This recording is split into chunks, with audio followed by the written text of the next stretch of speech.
Hey. You know,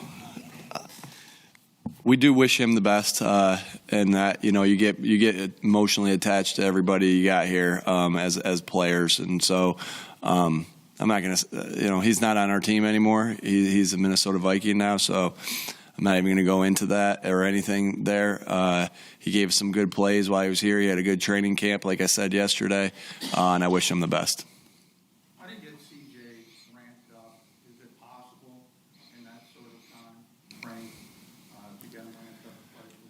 Yeah, we pay Coach Gannon and Coach Wilson a lot of money to do their job. So yes, and he's and CJ's a smart guy, and so we'll get him ramped up and get him ready to go. I know the guys have been working really hard. He's been working really hard, and the coaches have been working really hard to get him caught up.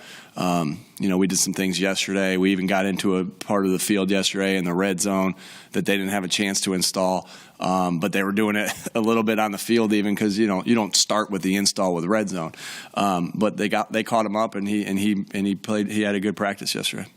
With Rager, he was drafted by a previous regime, at least in terms of the coaching staff. Was there a discrepancy there in terms of scheme? No, scheme was never an issue. No, I didn't feel that way at all. Again, you're always, as coaches, trying to use the players to the best of their abilities, and our job as coaches, I know, I'm from the high school family of coaches, right? The kids that grow up in your town, you find the scheme that fits that group of kids. And so, our job as coaches is to find the scheme that fits the guys that you have in the building.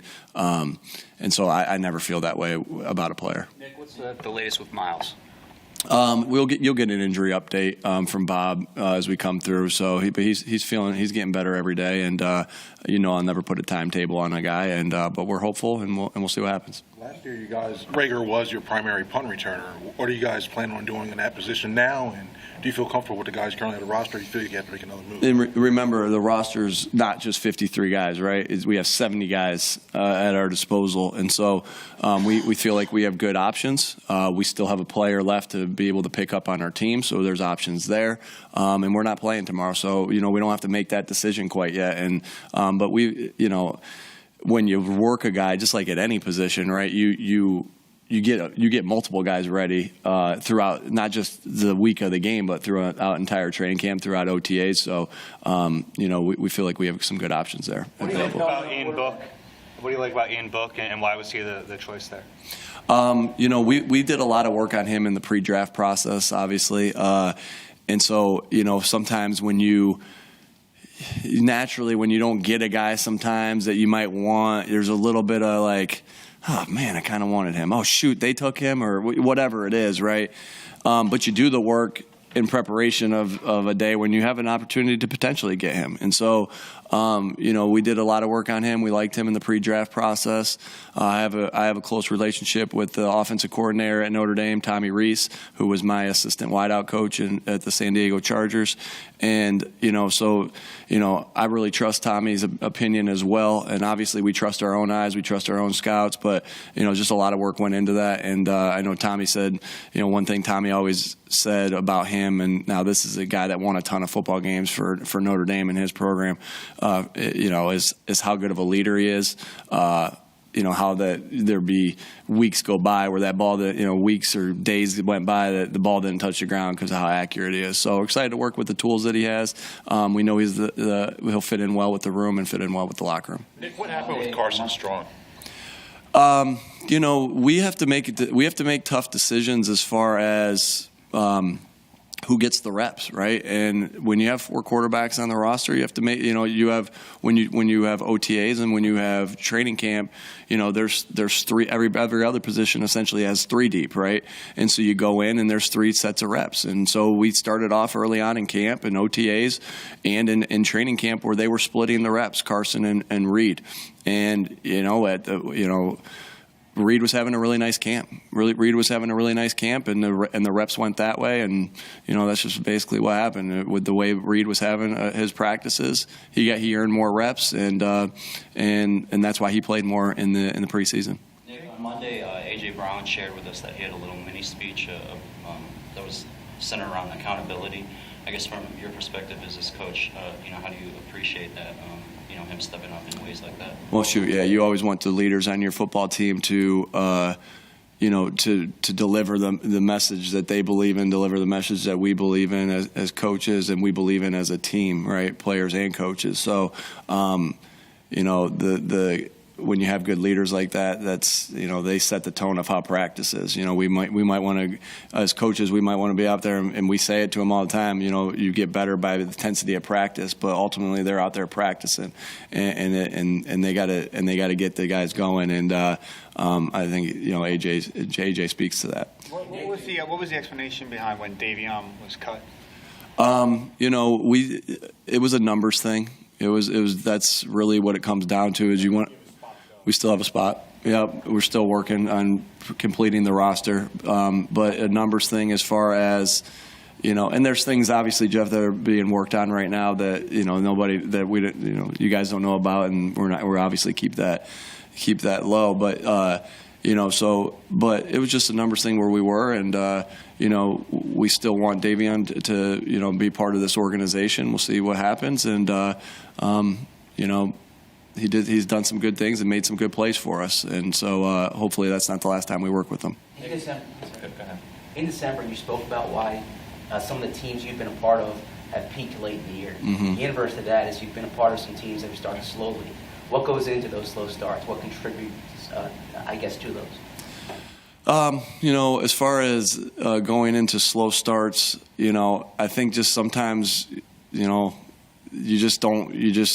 it's maybe who you're playing, maybe your team's not ready to win yet. I think there's been times where I felt like on teams I've been on in the past, like we weren't ready to win yet. And what goes into that? Well, the culture had to be set. And I'm speaking of past places I've been at, the culture had to be set. The guys had to keep developing and getting ready. And, a lot of different things go into that. Like, are the players ready? And then also, does everyone know the expectations of what's going on? And so, that's what happens sometimes when you don't start fast. We feel like we're ready to go. We feel like we're getting closer, ready to go every single day with what we're doing and with how we're preparing, and that we'll be ready for Detroit. A couple more. The illegal man downfield penalties on RPOs sometimes. I know we talked about it last year. It happened in the Cleveland game. Why is that so difficult, and why does that one in particular seem to rally you up so much? Did I yell at the referee or something? Well, there's a fine line between it. Referees have a hard job. It's really hard. Like, is the guy 2 yards down the field when the ball was thrown, all these different things. And then there's some times where the defense takes that play away and you have to extend the play, and then you can't throw the ball downfield. And so you don't ever want silly penalties. And you don't and silly penalties might not be the right thing. You don't want repeat penalties either. You always want to be working on fixing the mistakes and correcting the mistakes that you make. And so I said to the guys really early on, like, okay, let's really dive down to why I yell. And one of the reasons, because I want them to know, like, here's why I yell. And sometimes, and maybe I'm off base sometimes when I say that. I don't tell them every reason I yell, but like one reason why I will yell is because of repeat mistakes. And it might not be a mistake that you made before, but someone in your position group made before. And so, but that's just in the process of how you get better every single day, and that you don't ever want to make repeat mistakes. Will we do it sometimes? Obviously, you're going to have multiple false starts. But we're trying like heck to eliminate repeat offenders and repeat mistakes. Did you have to change the way you talk? We did. Yeah, we did. And our coaching staff did a really nice job of everything we do as far as when we coach a play, we want the job description to be very clear and very obvious to the guys. Like, here's the job description, here's what you do versus all these different looks, and here's how we keep ourselves out of this. And so, we got great rules guys that help us with the rules as well. And we work crazy, and there was about 2 or 3 main coaching points. Obviously, I'll keep those to myself, but 2 or 3 main so with the other teams that are still struggling with that, but 2 or 3 main coaching points that really helped us get better at it and make some strides. Last one, guys. We noticed that Jason Kelce. I'll get one more. I'm kidding.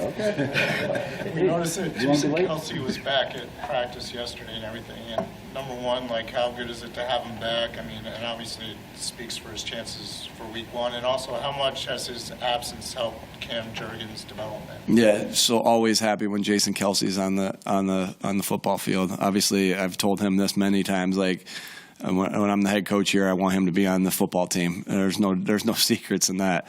I don't know how many kegs I'll have to send next year or the year after that or the year after that, but we'll cross that bridge when we get to it. But we love having him out in the field, and it just always makes a big difference. And then, of course, when you get to work with first-team reps, when you have first-team reps to go and you're a young player developing, that's super important to any player. And so, Cam was able to develop from that, and and Jason helped him along the way with that as well. One last thing, just so you guys know, I can tell them the captains. Sure. Yeah, captains for this offensively are Jason Kelce, Jalen Hurts, Lane Johnson.